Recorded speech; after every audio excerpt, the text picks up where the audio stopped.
we all want to maximize our bottom line, and here to give us some great tips on how to do just that is my next guest, Kristy Moore. She is the founder and principal broker of Local Expert Realty. Kristy, thank you so much for being back on the show. Thank you for having me. So this is something, of course, we all want to do. We want to maximize our bottom line. We want to make the most profit we can possibly make. So how do sellers go about doing that? Well, there was a study that was done that said that there are 115 variables that affect your bottom line when you're selling your house. And managing all of those little variables is what adds up to a huge difference in your price and your bottom line at the end of the day. But if I had to pick a few, I would say that properly preparing your house for sale would be one of them. Having maximum exposure of your house when it's on the market would be another.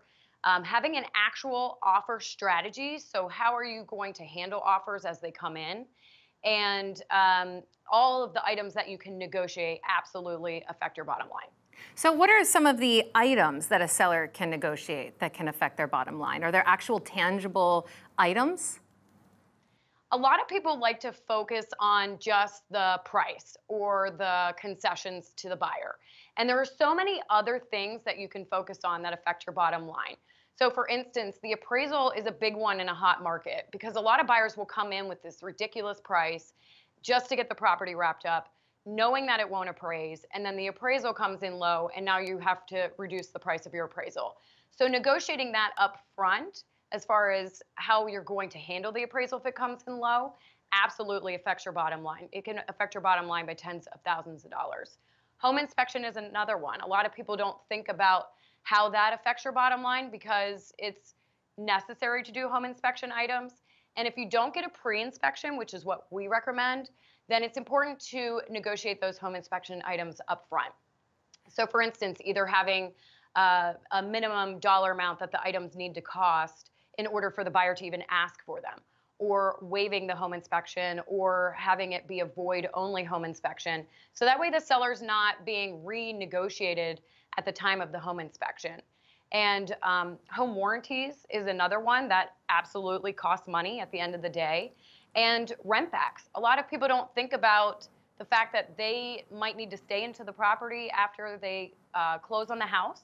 And you can negotiate a free rent back or a very low dollar amount for a rent back in order to stay in the property for a longer period of time after closing.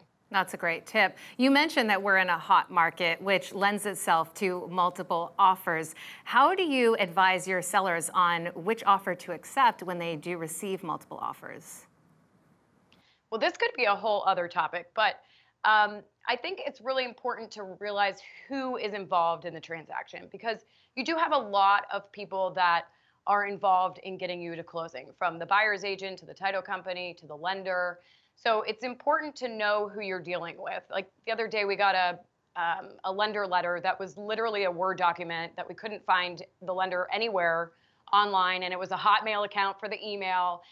So just knowing that that probably wasn't going to be the best lender to work with, and even though they had the best offer, that probably was going to cause problems in the end. So knowing who the other agent is, what their production level is, knowing whether or not they're seasoned and how they operate and how they negotiate deals. The other agent on the other side absolutely will make a difference. The buyer and what their situation is, how bad they want the property. The lender, what their credibility is, if they can actually close deals on time, if they're great to work with. So all of the people involved really makes a difference, not only in your bottom line, but in your entire experience. So if you have a lot of offers on the table, the great thing is that you have the choice of which buyer to work with.